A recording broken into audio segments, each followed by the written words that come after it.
நாள்பட்ட மன அழுத்தம் என்பது ஹைப்போதாலமிக் பிட்யூட்டரி அட்ரினல் அல்லது HPA அச்சின் தொடர்ச்சியான இடைவிடாத செயல்பாடாக உடலியல் ரீதியாக வரையறுக்கப்படுகிறது. உள் எச்சரிக்கை அமைப்பு தொடர்ந்து செயல்படும்போது அட்ரினல் கார்டெக்ஸ் கார்டிசோலை தொடர்ந்து உற்பத்தி செய்ய நிர்பந்திக்கப்படுகிறது. காலப்போக்கில் இந்த அதிகரித்த கார்டிசோல் ஒரு சிதைவு சக்தியாக மாறி முறையான அழற்சி முதுமை இன்ஃப்ளாமேஜிங் நிலையை தூண்டுகிறது. இந்த சுழற்சியான ஹார்மோன் வெளிப்பாடு உடலின் சொந்த அழற்சி எதிர்ப்பு சமிக்ஞைகளுக்கு நோய் எதிர்ப்பு செல்களை மேலும் மேலும் எதிர்ப்புத் திறன் கொண்டதாக மாற்றுகிறது. இந்த எதிர்ப்புத் திறன் ஒரு மரபணு நெருக்கடிக்கு வழிவகுக்கிறது. அமைதி நிலைக்கு திரும்பும் திறன் இல்லாததால் நோய் எதிர்ப்பு அமைப்பு அழற்சியை தூண்டும் சைட்டோகைன்களை, குறிப்பாக இன்டர்லூகின் 6 மற்றும் டியூமர் நெக்ரோசிஸ் ஃபேக்டர் ஆல்பா ஆகியவற்றை தொடர்ந்து வெளியிடுகிறது. இந்த அழற்சி சூழல் காலப்போக்கில் மைட்டோகாண்ட்ரியா உருவாக்கத்தை தடுத்து குரோமோசோம்களையே தாக்குகிறது. இதன் உடல் ரீதியான விளைவு தெளிவாக உள்ளது. டிஎன்ஏவின் முனைகளில் உள்ள பாதுகாப்பு டெலோமியர்கள் செல் திரவத்தில் தீவிரமாக சிதைந்து உடைந்து கொண்டிருக்கின்றன. இந்த குரோமோசோம் சிதைவே உயிரியல் வயதின் முதன்மையான அளவுகோலாகும். நாள்பட்ட மன அழுத்தம் காரணமாக டெலோமியர்கள் சுருங்கும்போது ஒருவரின் செல்கள் அவர்களின் உண்மையான வயதை விட பல தசாப்தங்கள் மூத்தவை போல செயல்படுகின்றன. இத்தகைய முதுமையடைந்த செல்களின் குவிப்பு உடலின் சிதைவை விரைவுபடுத்துகிறது. இந்த செயல்முறையை தடுக்க HPA அச்சினை துண்டித்து அதன் விளைவாக ஏற்படும் கார்டிசோல் சுமையை சமநிலைப்படுத்தும் திறன் கொண்ட நேரடி தலையீடு அவசியமாகும். 10வது மண்டையோட்டு நரம்பின் பாராசிம்பதெடிக் மண்டலம் HPA அச்சுக்கு உடலின் எதிர்வினையாகும். மூளைத்தண்டிலிருந்து அதன் பரவலை இந்த வரைபடம் காட்டுகிறது. வேகஸ் நரம்பு என்று அழைக்கப்படும் இந்த இருவழி பாதை முக்கியமாக உணர்வு தரவுகளை மூளைக்கு திருப்பி அனுப்புகிறது. மன அழுத்தத்தினால் ஏற்படும் முதுமை சங்கிலியை தடுப்பதற்கு கழுத்து பகுதியில் செயற்கையான தலையீடுகளை செய்வதற்கான வழியை கண்டறிய வேண்டும். கழுத்தில் உடல் ரீதியான அழுத்தத்தை கொடுப்பதன் மூலம் மூளை தண்டிற்கு அனுப்பப்படும் சமிக்ஞைகளை நம்மால் மாற்றியமைக்க முடியும். உயர் இயந்திரவியல் பாதைகளை கண்டறிவது இத்தகைய உடல் சார்ந்த தலையீடுகளை ஆதாரங்களின் அடிப்படையில் துல்லிய மருத்துவ நெறிமுறைகளாக வடிவமைக்க வழிவகுக்கிறது. ஜலந்தர பந்தா அல்லது தொண்டைப்பூட்டு என்பது ஒரு பழங்கால உடல் சார்ந்த நெறிமுறையாகும். இதில் பயிற்சியாளர் ஆழமாக மூச்சை உள்ளிழுத்து மூச்சை அடக்கி தனது தாடையை உறுதியாக தொண்டையின் அடிப்பகுதியில் அழுத்தி வைப்பார். டான்ஜஸ்ட் வரைபடத்தில் இயந்திரவியல் உண்மை காணப்படுகிறது. கழுத்தின் முன்பக்க வளைவு நரம்பு இரத்த நாள தொகுப்பை கடுமையாக அழுத்துகிறது. இந்த அழுத்தம் ஏற்படும் புள்ளி தமனி இரத்த அழுத்தத்தை கண்காணிக்கும் பாரோரிசெப்டர்கள் நிறைந்த கரோட்டிட் சைனஸை பாதிக்கிறது. கரோட்டிட் சைனஸின் மீதான அழுத்தம் அதிகரிக்கும் போது அது பாரோரிஃப்ளெக்ஸை தூண்டுகிறது.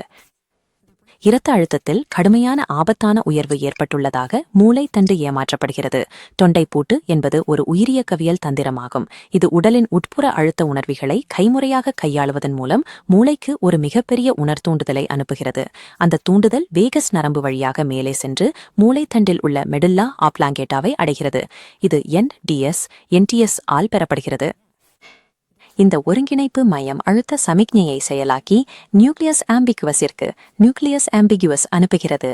இது இதயத் துடிப்பை கட்டுப்படுத்தும் எஃபரண்ட் வேகல் இழைகளின் எஃபரண்ட் வேகல் ஃபைபர்ஸ் மூளைத்தண்டு தொடக்க புள்ளியாகும். உணரப்பட்ட இரத்த அழுத்த அதிகரிப்பை சமாளிக்க மூளைத்தண்டு ஒரு வேகல் பிரேக் செயல்படுத்துகிறது. இதயத் துடிப்பை குறைக்கவும் உடல் இரத்த அழுத்தத்தை குறைக்கவும் இது நரம்பு வழியாக உடனடி கட்டளையை அனுப்புகிறது. இந்த நரம்பு வளையம் பாராசிம்பதெடிக் எதிர்வினையை வலுக்கட்டாயமாக தூண்டுகிறது.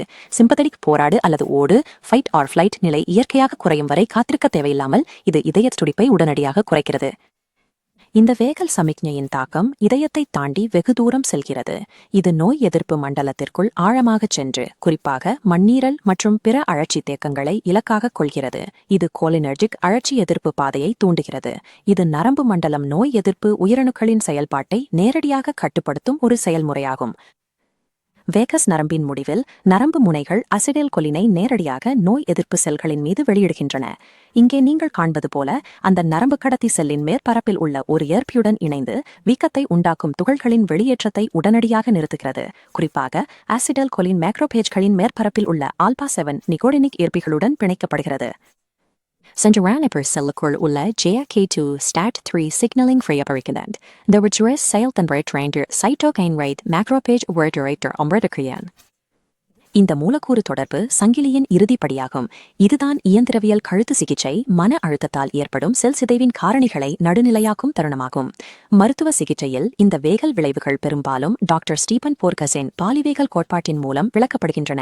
இது நரம்பை 2 தனித்துவமான பரிணாம அமைப்புகளாக பிரிக்கிறது.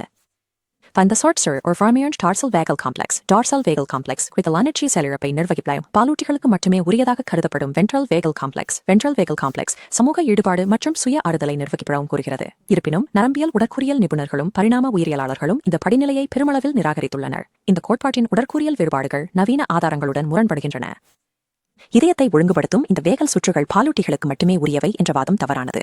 இந்த நுரையீரல் மீன் ஒரு பழமையான முதுகெலும்பி, இருப்பினும் இது நியூக்ளியஸ் ஆம்பிகுவஸ் இதயத்துடன் இணைக்கும் துல்லியமான மைலினேட்டட் வேகஸ் நரம்பு இழைகளை கொண்டுள்ளது. கோட்பாட்டின்படி டார்சல் மோட்டார் நியூக்ளியஸுக்கு கூறப்படும் உறைதல் அல்லது செயலிழப்பு நடத்தைகளில் அது கிட்டத்தட்ட எந்த தாக்கத்தையும் ஏற்படுத்தவில்லை என்பதையும் ஆராய்ச்சிகள் காட்டுகின்றன.